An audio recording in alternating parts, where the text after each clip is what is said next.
ladies and gentlemen, welcome to the world premiere of 20 Years Left.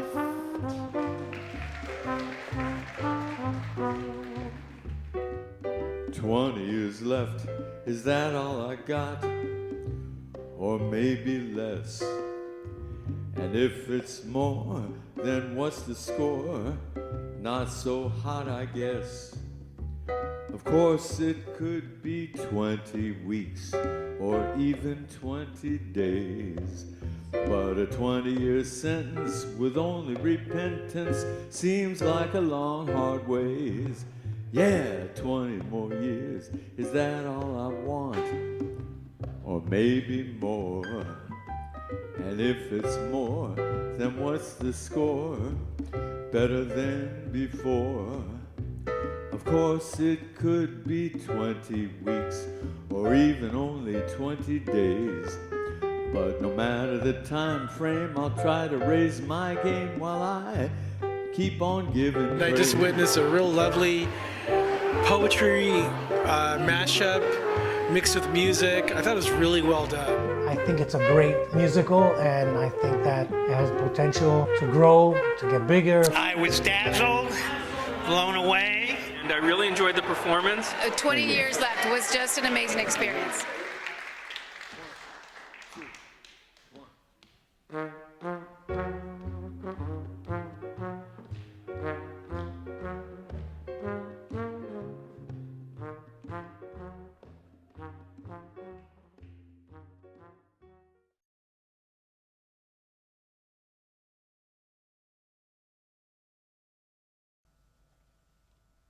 So how did this show come about? Well, I started thinking around the end of 2019, what's going to be my next project? And looking around for some inspiration, and you know, I happened to see this show, Follies, the Broadway show on television. And it was these older performers talking about what it was like doing this show when they were younger, or doing a show at a younger age. And I thought, okay, what about my aging self? I remembered that I wrote this poem called 20 Years Left in 2012. And I thought, well, I've got 20 years left, maybe. So I thought, 20 years left, a poetry musical. Okay, that's what I would do. And I would ask people that I knew, poets and artists and musicians, on that theme, based on that theme, what they would come up with. It would be original music, original poetry set to composed music. And they talk about addictions or mental illness, whatever it is that struck their interest, that was personal to them. That's what they would come up with. Once I came up with the idea, I was really jazzed.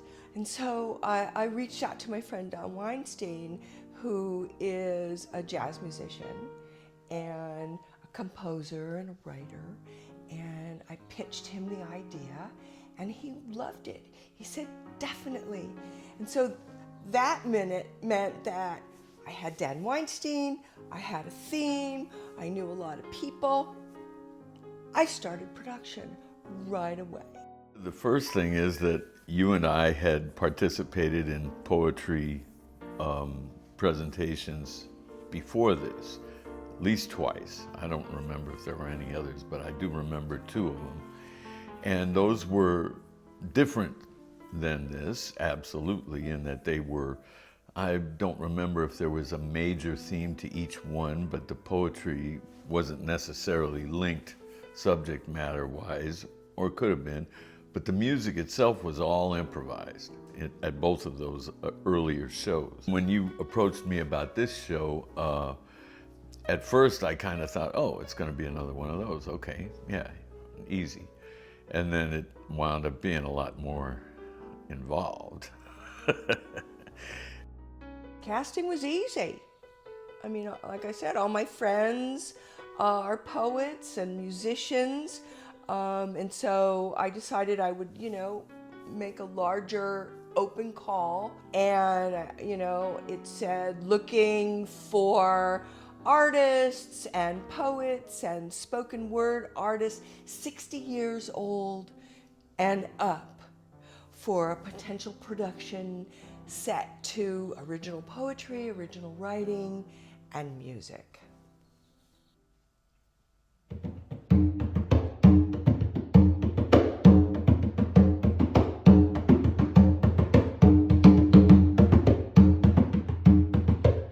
Fuck ages. Knowledge and quality are their antagonists. Life is simpler. Life is simpler. Like bread and butter. Love to mutter. Love to putter.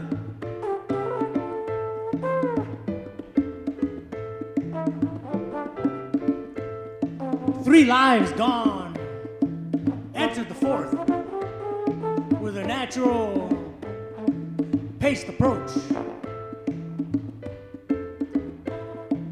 Used to walk and talk. Now I stop to talk. Well, when I first saw the call that Linda put out, the theme, the concept, 20 years left, it just really, I thought it was really genius. It's like making a movie and, you have the wrong title for it. But if it's the right title, it's gonna really call a lot of attention and people are gonna respond. Oh, what's that all about? It provoked me to writing something profound and interesting and funny and everything else that 20 years left encompasses. What struck me most was that somebody was actually interested in what was going on in our senior minds.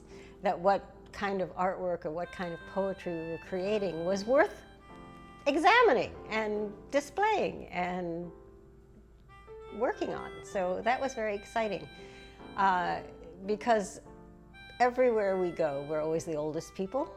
We go to a concert, we're the oldest. We go to a poetry reading, we're the oldest. We go anywhere, we're the oldest people in the room. But to have a whole group of poets or musicians that were the same age was really refreshing. My friend, who I've known for 50 years, asked me, "At what point did you become invisible?" It made me think. Was it having twins at 46, the death of one and life of another? Or was it menopause at 50, while the other moms, jaunty and eager, are 35?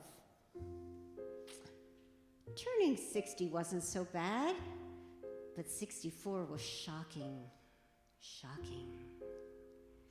At 70, I began to feel it in my knees. And at 74, I look in the mirror and I think, who is that?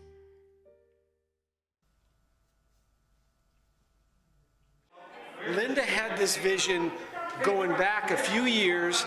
I actually had the concept for the piece that I brought into this show before Linda approached us all, and it was just such a perfect match, for when you can't remember why you came in the room. But Linda has stuck with it through thick and thin. Linda just rode out the whole pandemic. Yeah. It's just been a long time in the making. It's almost literally. like, Right? yeah, interestingly, it's almost like a mutually directed project because we all gave creative notes to each other through the process. When I was young, I used to think about what I was going to do when I got older. What I was going to do in the future. A few years ago, I became aware that I am in the future. The future is now. The future is now. I'm living in the future right now. When I look ahead to the next 20, 30 years, I realize that I, most likely, ain't gonna be here. Whatever I was gonna do, I already did. I might still do something, I might do something real good. Will I live another 20, 30 years? Why, I'd love to. Wow, I love it. Well, mainly I did it because Linda Kaye asked me to. And I also found it an interesting subject, 20 years left, you know, being 80, and I'd feel lucky if I got 20 years left. And I just sat right down and wrote it out almost immediately. I think I might have been the first person who had it together. Is that where we're at, 2021? I used to dream of 2020 when I was a little boy. I can remember adding it all up. 2020, I could live till 2020 and I'll be, I don't even know if I realized I'd be 78 in 2020. Seemed like so far, far away. 20 more years. I'll make a deal with me. I'll live a clean life that I can only barely imagine, in the hope of lasting another 20 years. I want a butterfat-soaked, powdered sugar glazed, salted caramel cruller. But I don't need a butterfat-soaked, powdered sugar glazed, salted caramel cruller. And the benefits I will experience from turning that cruller away, a west-facing moonrise that dwarfs everything cheddar yellow. A day when cops and Congress do unto others as they would be done unto. Well, I had done a couple of shows with Linda before, and she has got a great promotional spirit and is just one of the angels of LA poetry. And so I thought, yeah, of course, sure. I was figuring it'll be a reading, and why not? I love to do readings of my work with other poets. And then we got to her house and she said, well, this is going to be a little different. You're going to memorize your work, and it's going to be a stage production, and we're going to rehearse, and we're going to have blocking, and we're going to have a set. And I thought, gee whiz, how fun and exciting. So I said, yeah, for sure. And the theme of the show, 20 Years Left, I had just gotten a poem published that year when we started on that theme. And so I thought, oh, I'll use that poem. And I had another one that was sort of appropriate, and started bringing him to rehearsals and ended up rewriting him completely. And the farther we went, the more serious I realized Linda was in having this be a piece of theater based on our poems, rather than just another reading. So the show was cast in 2020, and we got rehearsal space, and we were all set for our first meet and greet, and then COVID hit. Crashed my party. We were well into rehearsing. I don't think anybody had really started memorizing their pieces because we were still a few months out. And then came COVID. And it made perfect sense to postpone it because people were getting sick and dying. And all of us were, you know, in our 60s or older. So we stopped for some months and resumed and did the deed. Well, in a sense I was relieved because I was scared of the process and I wasn't sure I could do it. And I just retreated into my own cocoon for a year and a half anyway. COVID was everywhere. It, you know, it was part of our lives at that point. We were right in the midst of it, and a lot of things had changed in my life. So I wasn't surprised that we had to stop working on it. So at the end of the year, you know, getting towards 2021, I thought, you know, let me reach out to everybody. Let's see if everybody is still on board.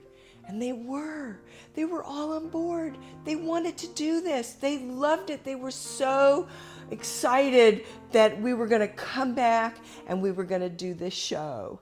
It didn't seem like anybody forgot about working on it. Everybody kept it in mind and kept trying to get to the point where we could work on it. This project had a lot of energy in it, and so nothing was going to stop us. I knew Linda had said in no uncertain terms, we're doing the show. we may postpone it. We are postponing it. And so, you know, we started to think about how we were going to get on board again and how we were going to do this.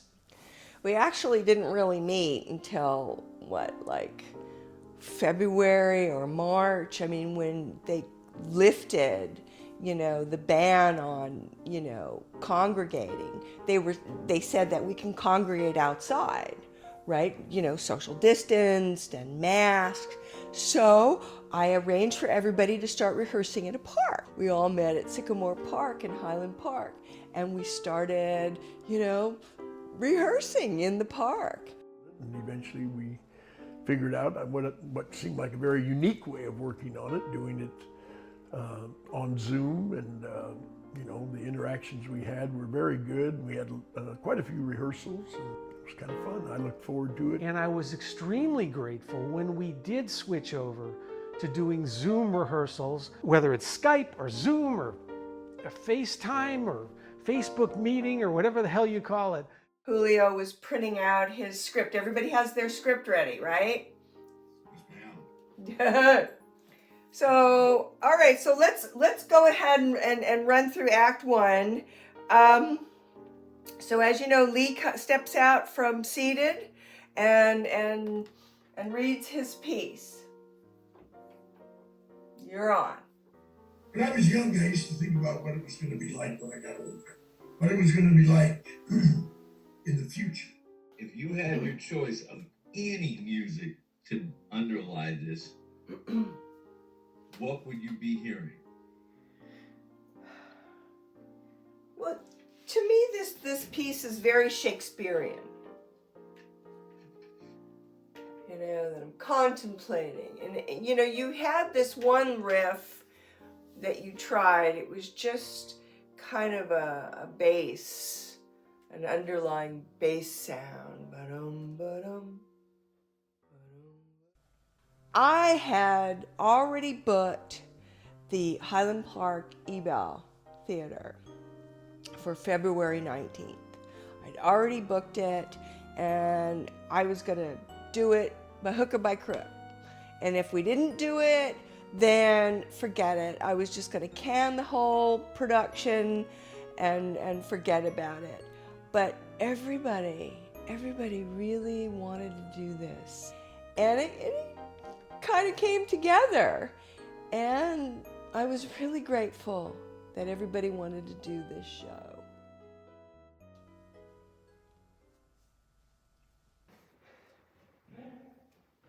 Wait to see what happens when the depression moves and the world comes into view.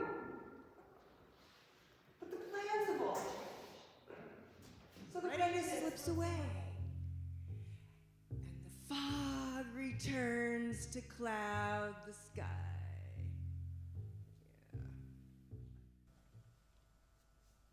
It was really, I mean, up to this point, you know, Linda helped us prepare by letting us get into the theater days ago. And yet all of us were sort of going from, whenever you do a production like this, there's a point at which you start, oh, these people are fabulous, this is so fun. And then you take a slow but sure dive into the bowels of theater hell when nobody knows their lines and people are going, no, don't step on my feet. And then we, like a phoenix rising from the ashes, we rose, and here we are. We had a great time. And I wanted to say something about our target audience. It was very nice performing for people who identify with what we're talking about. You know, I noticed where they laughed, and they were laughing ruefully at things like bad backs. At the right places, Yeah. right? We can all relate. The first poem, which was a spoken poem, it was about aging. It was about aging, invisible. It was about being invisible. And that was something that we talked about. All these women, my peers, talked about becoming invisible. It was a friend of mine who said, at what point did you become invisible? And it made me think, and that was the beginning of the poem. The second poem was written to the prompt that Linda gave us. Linda said, you know, 20 years more. And I thought, well, what is 20 years more? You know, what do I want to accomplish? And how do I want to die? And how long could I possibly squeeze out of this life that would make a difference in a way? Wouldn't it be wonderful if I had an expiration date? Enjoy by August 31st, 2042. Wouldn't that be wonderful? As it is, I'm dancing backwards carefully. Oh, like Ginger Rogers in her high heels. Only no more high heels for me. Wouldn't it be great to know so I could put my best foot backwards, diving off the earth in a graceful backward swan dive, like those sleek teenage divers at the Rose Bowl Aquatic Center. Oh, yeah. Both poems that I ended up performing in the show, I had written versions of before Linda even introduced the idea. And, you know, I'm 75 years old. I mean, I've been writing poems for 5 years and I get some published, and the idea of age and looking back is something that's on my mind. A day when rocket launches emit only the sound of the queen of clubs, clothespin with the spokes of my bicycle. I will make my own heaven, white light and all. I'll see my mother's thin hand, my father's sallow cheek, my brother's turned up blue jean cuffs, family hour, before my last rattle. I want a butterfat soaked, powdered sugar glazed, salted caramel cruller. But I don't need a butterfat soaked, salted caramel cruller. And the benefits I will experience by turning that cruller away, maybe, just maybe, 20 more years. It's something that provoked each one of us to write out from all our experiences, you know, in life, you know. So it was great. It was fun. It was cool to see everybody's experiences were a little bit different. Yes. But then there were some commonalities too, right? Yes. Yeah, the Yes. time. We have so much time left. What are we going to do with it, right? Yes. So what's next for you? You have the show tonight. You're going to be playing the drums again tonight? Yes. Hopefully I won't be as nervous. I was nervous. Linda, actually, I've done poetry for about 10 years. Yeah. And I'm so used to looking at my poems in the sides. You know, I'm peeking and I'm looking. Well, Linda said, no. No peeking? Everybody's going to remember their poems. So at this age, I could never. I'm telling you right now. You can do it. You can do it. Dude, I don't know. My first two poems I've ever remembered. Now I'm going to start remembering others. I'm going to start working on it. Well, you didn't look nervous at all, and that was very impressive by memory, right? That you guys can pull that off. So congratulations to the I thank you cast. so much. Bless you guys. Bless you. Thank you. Thank you.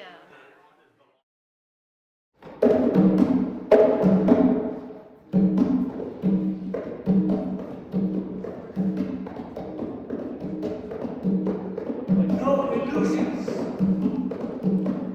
No delusions. Keep it real. There's plenty of confusion. Smoke grenade, flash grenade, bang grenade, dump down serenade. Every day. Every night. Be yourself. That's the fight.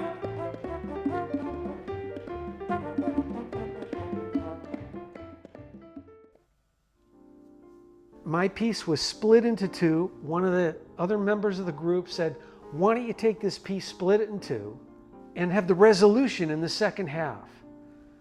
So by the end of the first half, it starts out pretty funny. Why did I come in here? What was I looking for? Why? Why can't I remember things? And then specific life issues, specific uncompleted ambitions and so on start coming to the surface.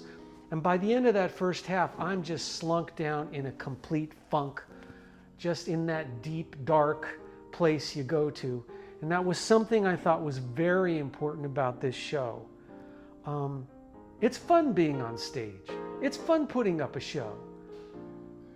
But the show is called 20 Years Left. And it's about facing your mortality, facing a real time limit against all your dreams. Learning to say, not gonna happen.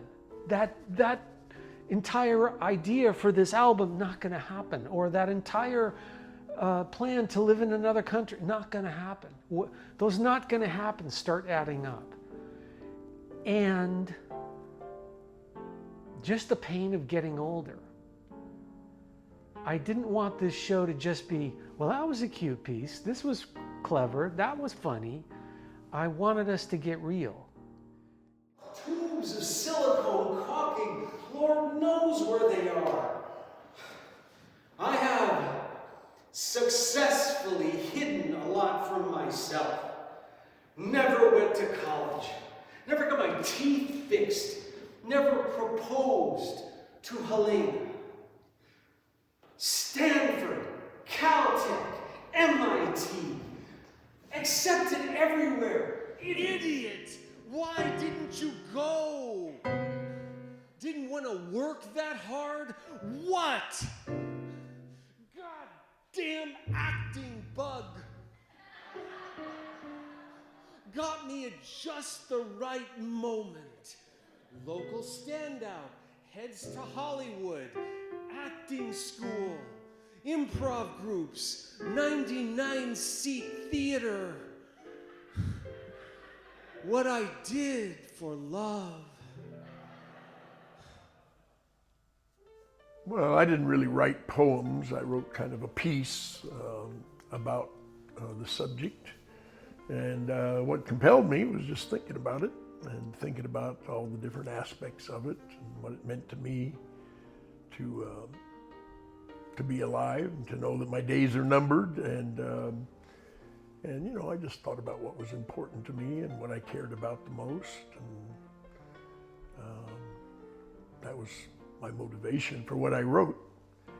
And I thought it came out pretty good. I was really happy with it. And I, of course, as I always do, I tested it out on quite a few friends and they were very supportive of it and liked it. So I figured I had a pretty good one.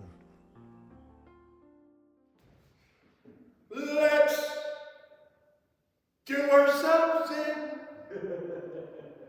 I'm talking mass suicide. Let's just kill ourselves by shooting lots of rockets at each other. Allow the nukes to leak. Let's frack and drill till there's no more thrill. Let's just throw it all away And do ourselves in. Kool-Aid, Kool-Aid, we could get Kool-Aid. That might help. The preacher said, I know heaven's my home, I just ain't homesick. The doctor said, Lee, you dodged the bullet. I said, hey, you gotta have heart. Miles and miles of hearts.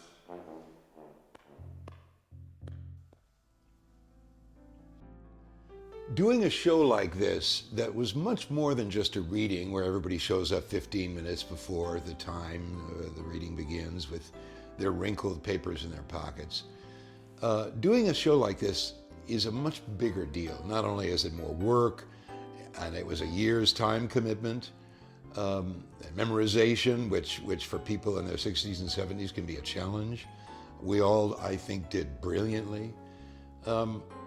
Doing a show like this that combined all the challenges and rewards of a finished theater piece with all of our favorite activity, which is writing and speaking our own poems with other poets, and being able to be with other poets and do this and pull this off, was a uniquely powerful and gratifying experience.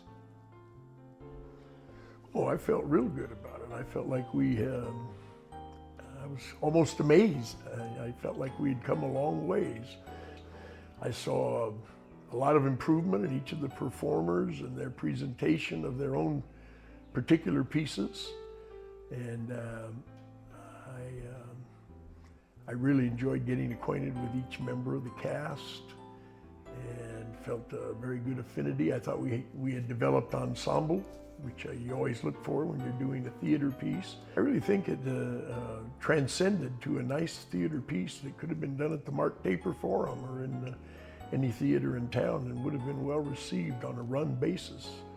I kind of was sorry at the end that we hadn't planned to do quite a few more performances of it, because the response of the audience was magical. Everybody stood up and applauded each time, and I think that would have probably been true every time we did it. This was a beautiful performance with music and poetry and everything you wanted in a theater. The E-Bill Club is an amazing venue for it, and Linda Kaye and company brought it. 20 years left was just an amazing experience. And I really enjoyed the performance. It was a mixture of song and poetry. It's about getting older, aging, something that a lot of us, obviously everybody deals with eventually. You don't have a choice, right? Yeah, some of us are dealing with it earlier than we'd like, but it was a joyous kind of celebration. There was nothing somber about it, so I had a good time. Oh, it was a great show. I loved the show. I loved watching all the performers and the music. It was very touching, and it's a lot of things I've been thinking about too. So it was a great show, and I really enjoyed it. That it's done, I can look back at it. I recall that it was so exciting. At the same time, I was nervous. I had never done a musical before. I've never acted before, and it is acting. And my fellow poets and musicians and artists and singers, they were singing. Linda was hitting some good notes. They were acting. Their stage presence was awesome. And so I was just kind of trying to swim with the fish. I was nervous, but looking back at it now, I'm just so happy that I made it. I'm happy that I was invited. I'm happy that I contributed, and I'm happy to be where I'm at. What happens when the show's over? After the ball is over, after the stars have gone, and that lonely drive home when the whole darn thing is over. It's always melancholy. No matter how well it went, it's always strange. There's not another rehearsal. I don't have to keep worrying about my props. I felt, so that's just the universal thing. When a show's over, you always feel, wow, we had some great moments there. We had this chunk of that show and this part of that show just really lit fire, and that whole section really communicated to the audience. Now it's over. Life is a risk. And sometimes the challenges that we face daily are insurmountable. And there were times during this whole 2 years, and it was 2 years that I had predicted that it would take me to even do this production, and I was right. And there were times that I just wanted to throw in the towel and just cash my check. But I had this vision, and I really wanted to see it through. And it's my last hurrah. It really is. So I want to thank everybody who came, who showed up, who was there. You are the people that I love and what I want to share my art with. And I'm so grateful to my cast and everybody in the production. Thank you so much. I love you. Mwah, mwah, mwah, mwah, mwah. Thank you. We did this show tonight. We actually did this. It took me, I don't know, like 20 years to do. No, wait a minute. I only have 20 years left, right? Maybe I have 18 left. Maybe it's 10. Maybe it's 2. Not good. 20 years left. I'm stuck with my what? My memory's gone. I'm losing steam. What the fuck? 20 years left. My butt starts to drop. I'm losing steam. My self-esteem. 'Cause I'm old. My best friend said it's all about attitude. I don't care 'cause I've got a bad attitude, yeah. 20 years left. My butt starts to drop. My memory's gone. Not getting laid, yeah, what the fuck? Can't eat the foods I like to eat. French fries and ribs and steak and chips. Oh well, yeah. Oh well. Parents are dead. Friends disappear. Declining self, resign yourself, you're through. Enjoy life now to its fullest. Yeah, you might not get another chance, girl. 20 years left. I gotta step up my game. No guarantees. Love retirees. Take drugs. The future's a mystery. Yesterday